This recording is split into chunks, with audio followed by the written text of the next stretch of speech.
Okay, we're just recording here. We're going to let all of our participants trickle in here. And as you're coming in, feel free to put your organization website and your name in the chat. It's always wonderful to see the different organizations and the different things they do. And if you want, if you're already on the plan map, you can even link to your plan profile that shows all your services. So make sure you've looked on the plan map to make sure you're there. And if you're not there, we may be waiting to publish your state, or we have a question for you on compliance before we can get you listed. So feel free to contact me anytime, and we'll make sure that you are in the queue for publication. So we're just going to give it a couple minutes here. It's not quite noon, and we'll just let everybody trickle on. So happy having Napa Legal today. Here's Tony, the man who grants you your important license.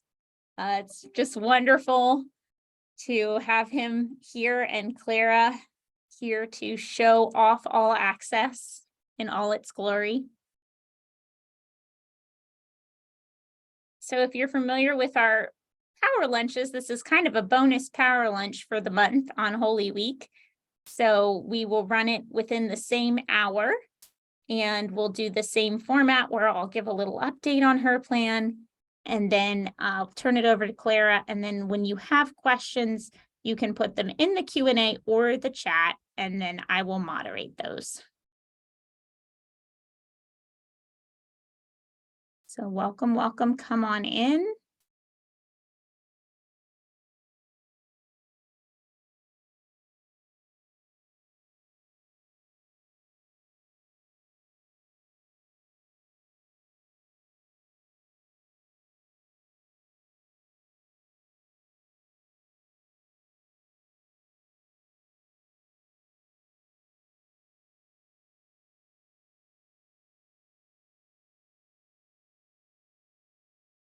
We'll just give it a few more minutes.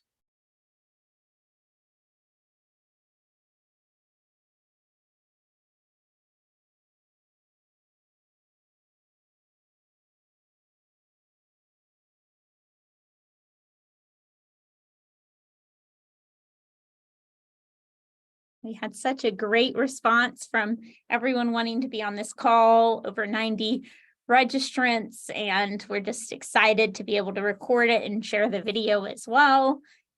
And hopefully we'll soon run out of our license allotment and have a great demand and have to get more. So thanks for helping us keep up with that, Tony.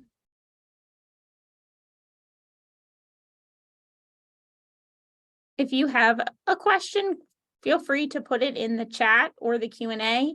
And if you'd like me to unmute you to ask your question, just put that in the chat too, and I'll consider that. Okay, so as we're letting everybody come in, I am going to share an update of a little map to show where we've published a directory. So we have an initial directory active in the light green and dark green states. The dark green states are where we also have a state coordinator. So that means a staff member who's devoted to building the pro-life safety net in that state by sharing and growing our directory and our Pathways Church Guide. So if you would like to receive a church guide, please do message me at info@herplan.org. I can get you one of those regardless of what state you're in. That is the national piece, a resource that can be mailed to any state, even those that her plan is not in. So if you don't know about our Church Pathways Guide, get in touch with me at info@herplan.org. And you can also download one on herplan.org/community, but I'd be more than happy to send you a print copy. If you're in one of the states where we have a state coordinator and you haven't met the state coordinator yet, let me know that too. And I'd be happy to introduce you or have them reach out to you so you can have a personal relationship with your state coordinator. And we have just hired for Missouri. So we're really happy about Jillian joining us next week. And we'll be introducing her to our Missouri assistance providers. If you are in one of the yellow states, that means we have plans to launch a directory and we want you to get ready. So go ahead and fill out all the forms and steps that you need to take in order to be ready for when your state is publishable. So please don't delay on all of that. And now I just want to show a bit of our directory on directory.herplan.org.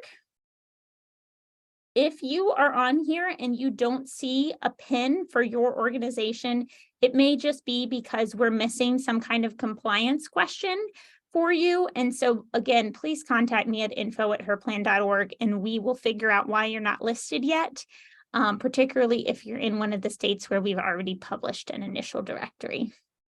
So just as a reminder, we have the ability to see in-office, virtual, and home visit locations. We now, if you continue to press load more, have over 2,000 locations listed on our directory in 21 states, and we will be at 29 states sometime next year. You can filter by a particular location. You can filter by category of care. You can filter by price. You can filter by LEAF, which indicates a natural approach to family planning. So I really encourage you all to play with this. And if you do not yet have a provider user account, please contact us or just hit sign up and sign up for a provider user account so you can have access to the back end, which allows you to save your favorite searches, save your quizzes, and even custom make lists of your favorite providers. So definitely sign up for a provider user account and contact us if you have any questions about that. So that's all from the HerPlan department. I love giving updates on HerPlan and everything going on there. So we will just get started now and turn things over to Napa Legal. So our partnership with Napa Legal came about because Marjorie found out about this great tool of all access and these licenses that we could purchase on behalf of our providers and then offer them for free to organizations that were a part of her plan. And so we're really, really happy that we can offer this to you.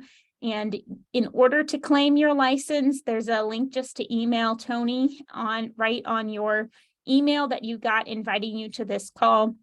And so I do encourage you at any time during this presentation or afterwards to go ahead and claim your license. All right, well, with that, please continue to contact me anytime via the chat or the Q&A box or my email info@herplan.org. And I'll turn things over to Clara. Thank you, Clara, so much for being with us. Thanks, Cheney. Yeah, thank you to HerPlan and SBA for just initiating this partnership. It's been so great working with HerPlan and then also getting to know some of you as the providers. So thank you to everyone for the very amazing, important work that you're doing. So like Cheney said, my name is Clara Josens. I'm the program director here at Napa Legal. And really the bulk of our work is helping organizations like yours protect themselves in our increasingly complex legal environment. So I myself am not an attorney. So just from my work through Napa Legal, I understand how overwhelming some of these legal issues can be, especially if you are not someone with that background. So that's really what we are trying to do is educate and equip leaders of nonprofits with the tools and resources that they need to make sure that they're maintaining proper compliance. So I want to start with just a little illustration of sort of why compliance issues are so important to religious liberty in general. And even if you're not an explicitly religious organization, just sort of if you are mission focused in line with the teachings of, Christianity or Judaism, that tradition, how these issues can really cause problems for your organization or be beneficial. So I don't know if any of you have been following the Yeshiva University case, but this is a great illustration of why we're doing the work that we're doing.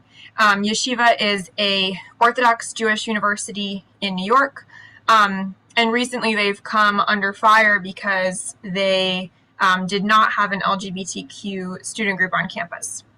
And essentially they were sued, and they, adhere to Torah values. This was not something that they, as a Jewish institution, felt was in line with their religious teaching. However, they were not actually a religious organization. They are an educational corporation, which meant that they didn't actually have the exemptions that they were operating under the assumption that they had. So essentially, this is just kind of, I think we all hear about like these great religious liberty cases that ADF and Beckett are fighting these fights, but we often don't think about what goes into being on the right side of this if, God forbid, this type of thing were to happen to your organization.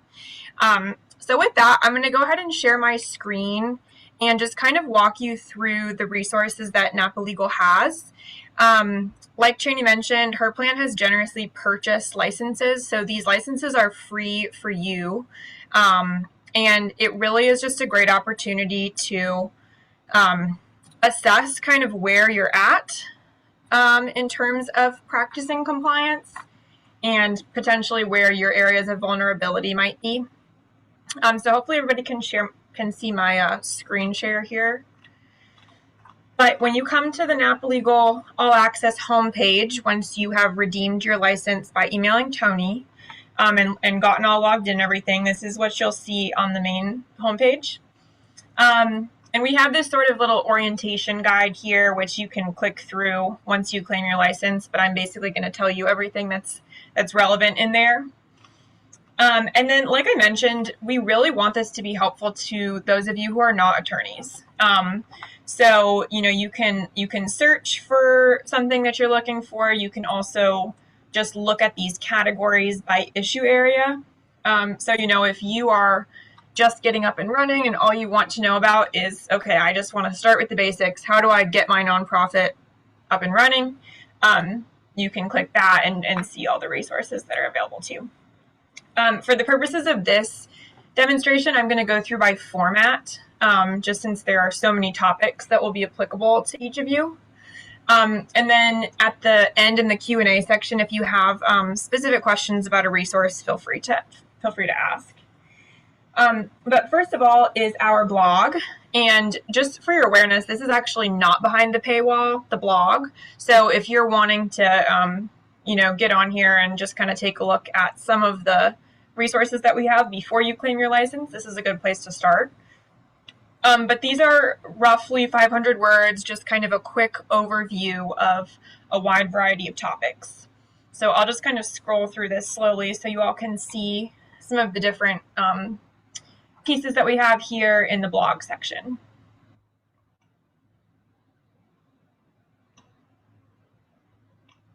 So some of them are very practical, some of them are a little bit more philosophical.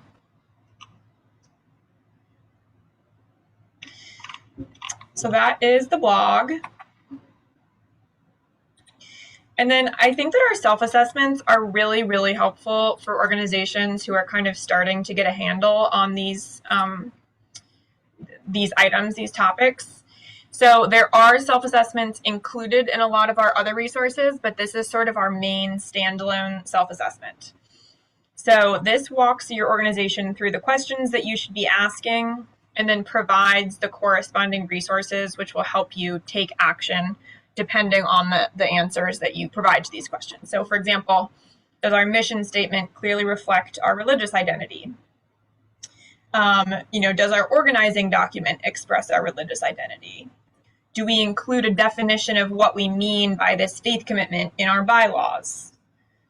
These types of things. Next is religious liberty and employment practices. So this is something that's relevant probably to a lot of you. Have we identified applicable religious exemptions and documented the basis for our eligibility? Does our employment handbook express to our staff the organization's religious commitment and identity? Just leave this up for a sec so you can take a look.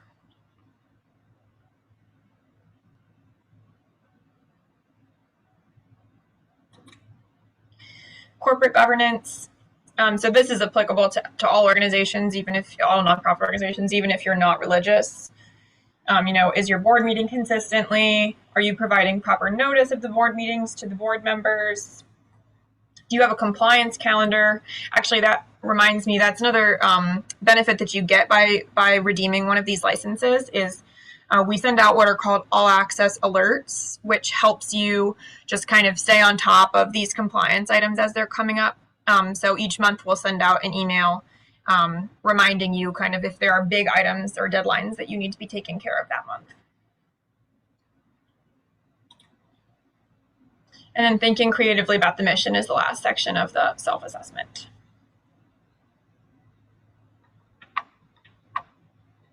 And like I mentioned, these are included in a lot of our other resources, so that's the only standalone one, but you'll see as you're going through that there are a lot more.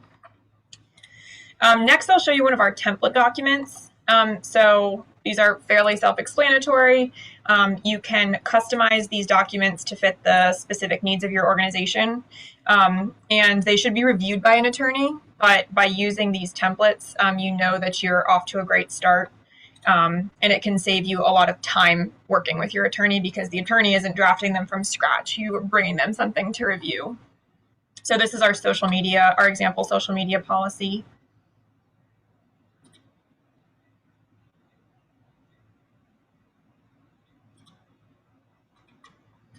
So that is that. And then another template that I wanted to show you is the employee handbook. So this is written as an employee handbook for Catholic schools, but it can be modified to fit any faith-based organization or mission-based organization. So it will be clear as you're going through here, you know, what sections are not applicable to an organization that's not a school. But I will just sort of click through the table of content so that you can see what is included in this example handbook. And again, this will save you a lot of time with your attorney if you are able to take a first stab at drafting this and customizing it, and then all you have to do is have your attorney review it.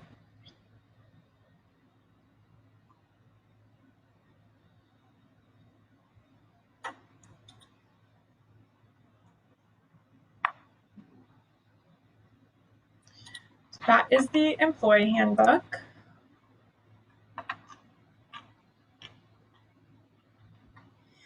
And then next are toolkits. So I will show you the bylaws toolkits in just a little bit because I'm kind of going to treat that as its own separate section. But I'm going to scroll down here to our How to Start a Faith-Based Nonprofit toolkits. So you might think, oh, well, I've been up and running for a long time. I don't need that. But these are really, really helpful for organizations at all phases because it can really help you go back and take a look at what you might need to revamp or what, you know, you had maybe things that were put off for later that need to be addressed at this point in your organization's operation. But they really do start from the very beginning.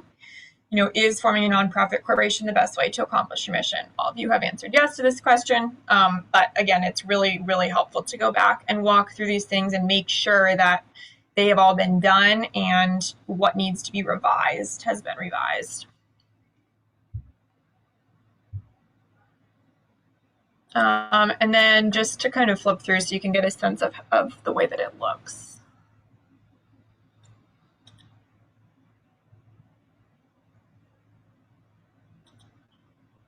And then there's a lot of additional resources that are linked in here. So we recommend that you work through this slowly. And, you know, you don't try to just read through the entire thing in one afternoon, that you take the time to look at the other resources that are linked just so you can get a really full picture.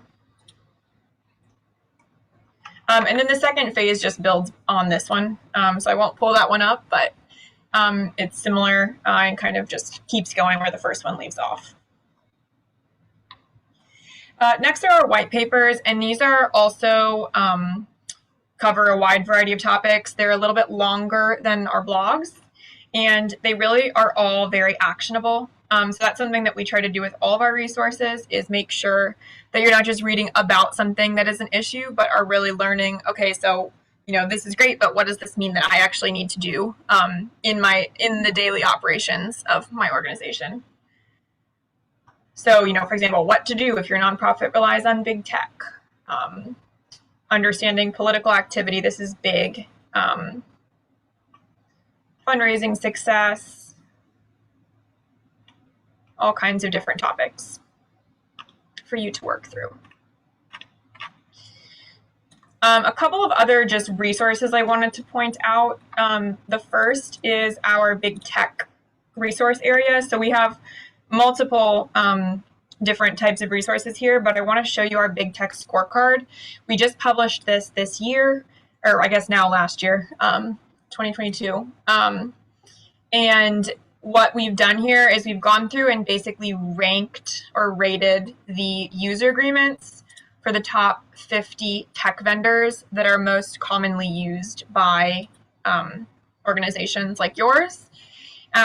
So basically, red means that there are concerning things in the user agreement that makes it easy for this organization to deplatform religious organizations or organizations that are not on the same page with their values. Yellow is proceed with caution, but it's a reasonable user agreement. And then blue is it's a good user agreement. And we have an example here of what we consider to be a model user agreement. So, these are the types of things that you should be looking to see in a good user agreement. Knowing will you receive a warning if you're going to be deplatformed, these types of things. So I'll just click through a few of these. I want to just mention that, of course, most organizations have to use a lot of these platforms. Like Napa Legal uses a lot of the red platforms. It's just kind of the environment that we're working in. Pretty much everyone has to be on Facebook on some level. So this is not to say, oh, you should never use these platforms. It's really more to give you a sense of what are the rights that you are handing over when you do sign these user agreements and use these platforms, and what do you need to do in order to protect yourself because you are going in eyes wide open.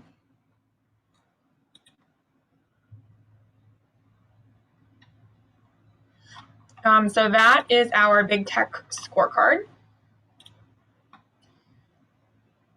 And then next are, we have two other resources which are also included in your all access subscription.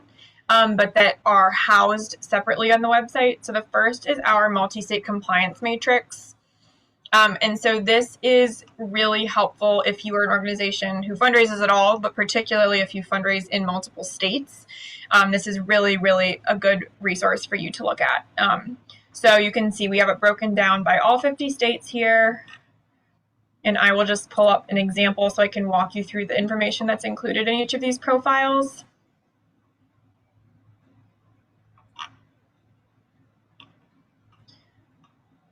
So what do you need to do if you're fundraising in Arizona? If you're fundraising in multiple states, what do you need to do? How can you communicate with the public? And also, as a note, some states don't have specific requirements for these things, so that's why. You see that? We link to the applicable statutes. Is there an annual report requirement? What are the business registration requirements? Again, linked to the statute. What are the state and local tax exemptions that are available? Linking again to the statutes. These are other special requirements. Arizona doesn't have others that we've listed, but then we do include other useful links that might be helpful for you as you're going through this. And then just as a note, each of these profiles is reviewed by an attorney who's licensed to practice in the state. So that is the multi-state compliance matrix. And next is our bylaws project. So you can see we have this broken down into 14 modules. And really the bylaws are just such an important part of your organization that it's something that even if you have good bylaws now, it's really something that you should be looking back on and revamping as necessary. And so we've included a whole module on each section that should be included in your bylaws. So for each module, I'll show you the format.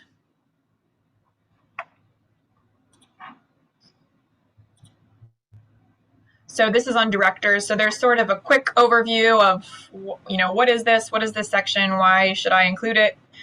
There's a video overview. Key information, what are the qualifications? How big should your board be? How do you think about these questions? What questions should you bring to your attorney?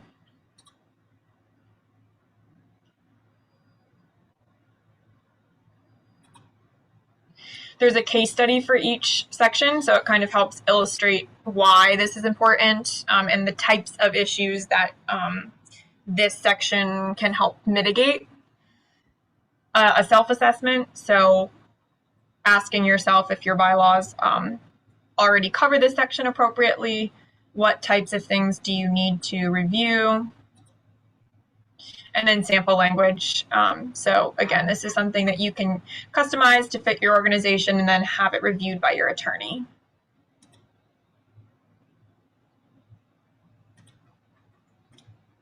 And so it's that same format for every section of the bylaws. And then one other resource that I wanted to mention to you all, which we actually don't have on All Access because we give it to people on a case-by-case basis, is our pro-life memo. And we released that following the Dobbs decision. And basically what it does is it walks pro-life organizations through areas where they are particularly vulnerable due to just the increased threats and the increased attention that was being placed on pro-life organizations following Dobbs. So if that's something that you're interested in, if you redeem your license, you can reach out to me or Tony, and that's an additional resource that we can send you that's just not on the website because we don't want it to be public. So that's kind of everything that we have on All Access right now. We have a few other projects in the works. We're in the process of expanding the multi-state compliance matrix, which is what I showed you with the fundraising. And so there'll be even more information included in there on a state-by-state basis. And we have some other resources in the works with, kind of helping you get a sense of how unfriendly or friendly your state is to faith-based institutions and kind of the things that you should be aware of with that. We are working on a few different resources on some gender identity things, which may or may not be applicable to your organizations. So we're working on a lot of content right now, and a lot of that is going to be published soon. So I guess at this point, Cheney, maybe we can go ahead and open it up to questions. I will stop my screen share. And just one item is that it's really, really helpful for us to know the types of issues that your organizations are facing, because we are doing our best to identify these things and kind of predict them, but it's super helpful to hear from users, and it would be great to hear from you all if there are things that you are like, this is an issue for us, we don't really know how to address this. Even if we don't have a resource on it, that's really helpful for us to know as we create more resources. If I don't know if any of you have already redeemed licenses, any of you on this call, but if you have and there are particular resources that you think like, oh, this would be so helpful if you added this to this resource or anything like that, it would be great if you either emailed it to me or put it in the chat. We would really, really appreciate any feedback. Great. So then I guess we can just start Q&A. That's good with you, Cheney? Great. I wondered if Tony wanted to give a little overview of how quick it is to get your license. Yes. It's not letting me turn on my video. I don't know if that's important, but if you send me an email requesting a license, I'll give you a code, and basically you just go on our website. I'll send you step-by-step instructions. You plug in your information, put in the code, and then you'll get an email to set your password, and then you'll have access to all of these resources. So I'd say it's probably max 5-minute process to get access to all these resources. So do send me that email if you want your code. I'll send you the instructions, and then just email me if you have any questions about the sign-up process or if you encounter any issues. And we rolled over license access from last year. So if you claimed last year, you should still be able to access it, but you of course can talk to Tony if you can't remember how to log in or are having any problems. Tony's Yep. very. And I'm putting Tony's email in the chat for everyone again, just to make sure you'll have it. Thank you so much. So email Tony with licensure questions, and now we'll move on to the Q&A. You can put questions in the chat or the Q&A box. There's some great questions already. So one of them is about the employee handbook and using a template for the employee handbook, but I suppose this would apply to other templates as well, regarding whether you could replace the branding with your own branding or remove the Napa legal branding after using a template. Yes. Yep. You can just customize it to fit your organization and use it that way.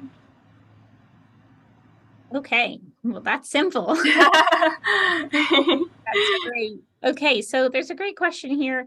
How can we know for sure we are identified as a religious organization? What does that really mean? Of course, for her plan, it's not a requirement, but many of our providers are faith-based or at least faith-informed. So we want to be able to provide support to all the different kinds of assistance providers in our network: medical, social, material, religious, and non-religious. So how do you really define that and identify that? Yeah, that is a great question. And I'm going to pull up, I can't remember the name of the resource where we address this off the top of my head, but we do have a whole, here it is. I'm going to just go ahead and share my screen again so everyone can know where to find, because this is a common question that we get. Okay, so what does it mean to be a religious organization? For all of your questions on this topic, if you come to the homepage and scroll down here to religious identity, this is the section where you will find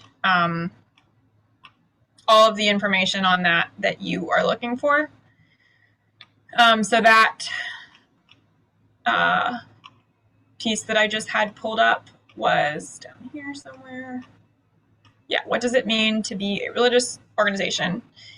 How do you establish your eligibility for religious exemption and these types of questions? And I'll just kind of keep scrolling through here. Why a religious corporation? So for some of you, this might be relevant in terms of, maybe you're not a religious organization and you are wondering if potentially you should be. So that could be a good article for you to look at. The other piece of content that I should show you is we have a resource on religious liberty language in your bylaws. Let me just find this here.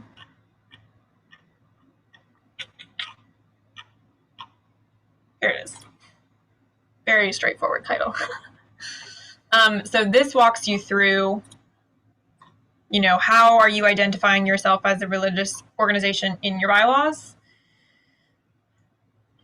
So I'll let you kind of look at this for a second.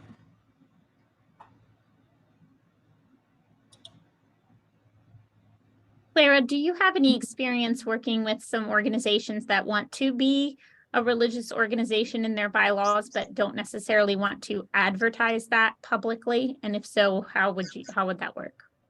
Yeah, that's a good question. And that's probably something that the organization would want to address with their attorney. In general, we tend to be, in our resources, we tend to encourage organizations that if they are religious, like the more religious, the better, really, because the better job you can do of demonstrating that commitment to religious identity, the better it is in terms of really protecting your organization. But that's probably something that should be handled on a case-by-case basis with an attorney. Makes sense. Do you find any common misconceptions about being a religious organization? I know some groups think that will automatically disqualify you from accepting Medicaid or government grants, which is definitely not necessarily the case. Are there any things like that mythbusters that you'd like to talk about? Yeah, that's a good question. I don't know, Frank, do you want to hop in on that? Do you have any Mythbusters. Comments? To be honest, I'm gonna punt or pass it off, only because, well, for one, I've been working with Napa Legal for 2.5 weeks, but also because we try to be really careful to stick with being a provider of educational resources and not touching on particular things that become legal advice or the practice of law. So yeah, unfortunately, I'm going to be unhelpful on that. Sorry. No worries, thank you. Advice about finding a local attorney that might be able to help iron out and take your templates and make them customized. Yes, and actually I was going to mention that. So as an all access user, so like Frank said, we can't provide direct legal services. So if you have specific questions related to your organization, we unfortunately can't answer those. That's why I'll just direct you towards the section of our educational resources that you'll find those answers in. But we do have a network of allied attorneys that we can refer you to. So if you have something like that, like I'm not a religious organization, but I think that maybe I want to become one. I looked at your resources on this, and now I have specific questions for an attorney. We can, in many cases, refer you to someone who can work with you on that. So definitely, if you have questions like that, please send me an email, and we will. Our other attorney, Maggie, kind of manages those connections with our attorney network, so I will work with her to get you connected to someone. That's so helpful. Thank you. Yeah, absolutely. We have a question here about whether it's okay to share your license with other members of your board or staff. Great question. Yeah, we ask that it's one license per person, just because it's the user, one license per user. So we ask that people do that. Thank you. Okay, next question. When temporary housing is part of the services of a program, but rent is not charged and there is no lease involved, it's just a program agreement. And is this covered under the Fair Housing Act? Very technical question. Might need a local. Great question. Yeah, that's another one, unfortunately, that I don't think we can answer. But if you send me this in an email, we can get you connected with an attorney. Okay, so if you want to talk to an attorney, go ahead and just email Tony or Clara and they will connect you to the connectors. Yes, exactly. Oh, and I see this other question about the network of allied attorneys. Yeah, so if you, again, just send us an email.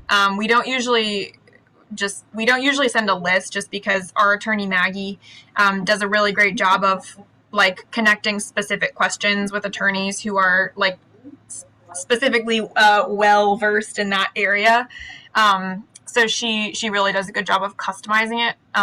So if you're just looking for someone in Idaho, you can also just send us that email. Oh yeah, and I'll put my email in the chat. But in general, we try to do a fairly customized connection. I will put my email address in here. Thank you. So there's a question potentially in light of current events and just the danger that religious organizations might be feeling.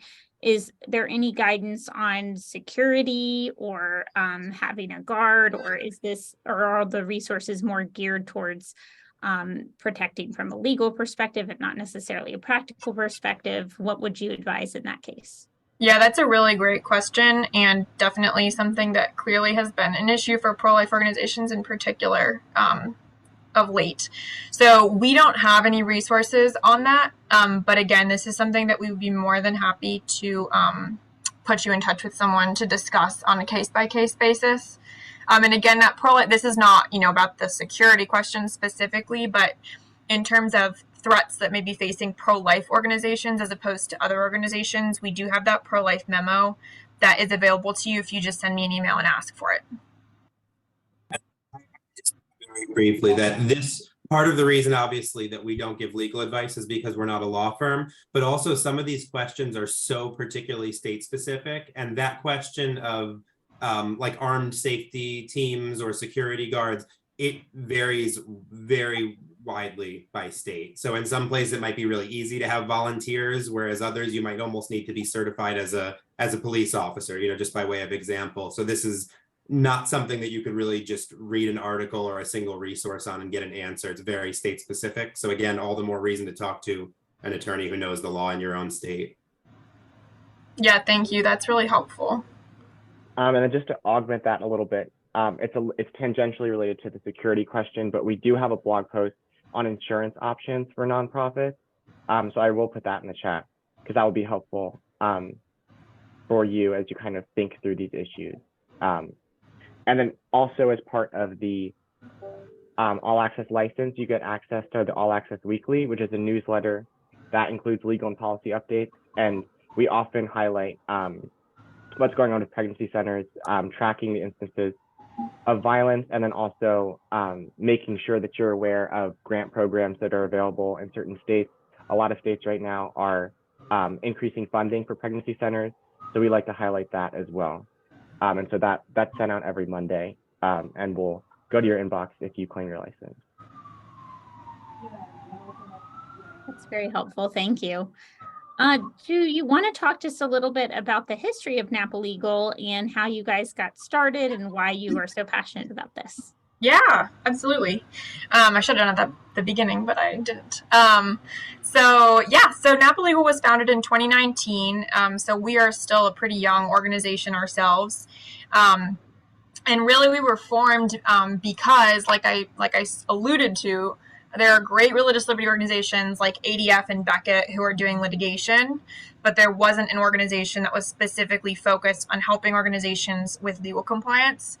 And quite frankly, I think until recently when this issue kind of started coming to the fore more, and even really after Dobbs, when I think a lot of small pro-life organizations, but also religious organizations in general kind of realized like, oh, I maybe can't just fly under the radar because I'm small and like not particularly controversial. So there's a lot of organizations that just didn't think that any of this stuff was that important for them because they didn't think that anyone was really noticing them. And as the environment has sort of heated up over the last few years, a lot of organizations are realizing like, oh, there's a lot of people out there who wish that I wasn't doing the work that I'm doing. And maybe this is something that we need to be focused on. So Tim Bush and John Pfeiffer, who is our president and general counsel, this was really their brainchild to start a religious liberty organization focused on the, preventative care rather than sort of like after the crisis has already happened with the litigation side. So we started in 2019 and our first attorney was hired in 2019. And then since then we've grown. We're still a really small staff. So Tony and I work primarily on programming and, working with organizations who are using All Access. Maggie is our senior counsel. And then Frank, like he mentioned, just joined the team a couple of weeks ago as our second attorney. So he's going to be working a lot on just continuing to create more content and adding all of our content for the most part is written in-house by our attorneys. And then, like I mentioned, sometimes it's reviewed by other people. So Frank will be able to double our output, which is awesome. And then kind of the other part of what Napa Legal does is legal formation. So we have a fellowship program for early career attorneys. And the way that sort of feeds into our work with All Access is those attorneys contribute content to All Access. So you'll notice some of the blog posts and white papers are written by attorneys that aren't Frank or Maggie. And so often that's our fellows. And then through this network of allied attorneys, we're able to just involve attorneys who, probably aren't ever going to go work for ADF or Beckett, but they care a lot about these issues. They care about these organizations. So it's pro bono opportunities for them to work with organizations that they care about. And then for us, it's a great opportunity to be able to connect people with attorneys who can answer specific legal questions, since unfortunately we're not able to do that since we're not a law firm. So that's kind of the background of Napa Legal. Thank you. That's so great. I have a question for you, Tony. What do you recommend in terms of digging in, getting your license going? Where do you really start, and how much time do you recommend spending on going and exploring the various aspects of All Access? Yeah, that's a great question. So in the email with the instructions, I'll send you the link to that orientation guide that we have that Clara pointed out at the top of the library page. So I recommend you click through that, and the answers are customizable based on your experience. So if you want to learn a lot more about nonprofit compliance, you can click that option. If you already think you have a good idea, but you have more specific questions, you'll be able to kind of walk through it that way. So the first part of it kind of gives you the technical overview of the library, and then the rest of it will help you just point you in the direction of the specific resources that might be applicable to you. Perfect. Thank you. Okay, so there's a question here about NIFLA. Yes, we at Her Plan love NIFLA. We work with all kinds of national organizations. NIFLA has done a lot of work with legal and medical guidance for pregnancy clinics and pregnancy centers of various kinds, particularly those with a limited OB ultrasound and sometimes limited STD testing or some post-abortion services. So definitely check out NIFLA if you fall into that pregnancy center or clinic category. And it's definitely a both and in terms of having a NIFLA membership and potentially claiming a Napa legal license. One other just like prompt for questions, like I mentioned, is even though we can't answer your specific questions, if you do put them in the chat, even if you're not looking for an attorney referral, like I mentioned, that's just so helpful for us to know like what kinds of things you all are thinking about and dealing with, and give us ideas for resources that we could create that would be really targeted and helpful for you.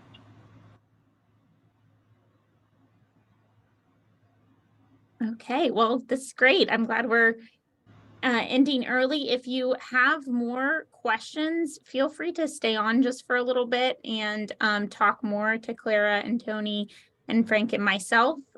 Otherwise, thank you so much for joining us. And I am really grateful that you are part of Her Plan and hopefully now part of Napa Legal as well. So many blessings. And if you have specific questions, feel free to stay on. Thanks, Cheney. Yeah, and thank you all for being here. I see one other question, so while people are hopping off, I'll answer this. But yeah, apologies if I was unclear, but basically when you ask what we're being licensed to do, it's just you receive a license to access all of our resources, as well as the attorney network that I mentioned, getting those referrals, the All Access Weekly, the policy updates, and the compliance alerts. So if you go on our website now, we have previews of a lot of these resources available, so you can see what we have on the website, but without claiming your all access license, you can't see the full resource. So that's what the license gets you, is access to the full library of resources. An all access pass, basically. Yes, exactly. Access to all.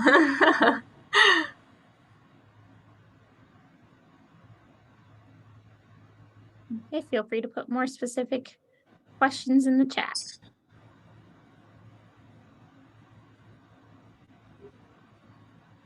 Okay, yeah, non-discrimination with interns, that's helpful. Yes, put your ideas for content. Yeah. In your chat. Or even if, like I ran through, this is an example of something that one of our users pointed out to us recently, was they're like, well, the multi-state compliance guide is great, but like, how do I even decide if I want to fundraise in these states? Is it worth it? So now we're working on a resource for that, like if the annual report requirement is going to be such a burden that maybe it's not worth it to fundraise in XYZ state. How can you kind of assess these things? So sometimes I think we're like thinking about the specific issue, and then it's really helpful for users to say, okay, well, how would I even get to asking that question in the first place? Great. That's so helpful.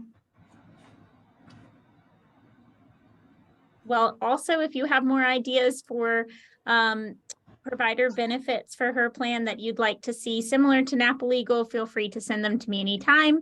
Again, my email is just info@herplan.org. So please do contact myself, Clara, or Tony, and we will get you connected and share any types of resources that we can. We really are here to support you, and we want you to know that you're not alone practicing life-affirming care for pregnant and parenting women and families. Thank you all so much. Thank you, everybody. Thank you. Thank you.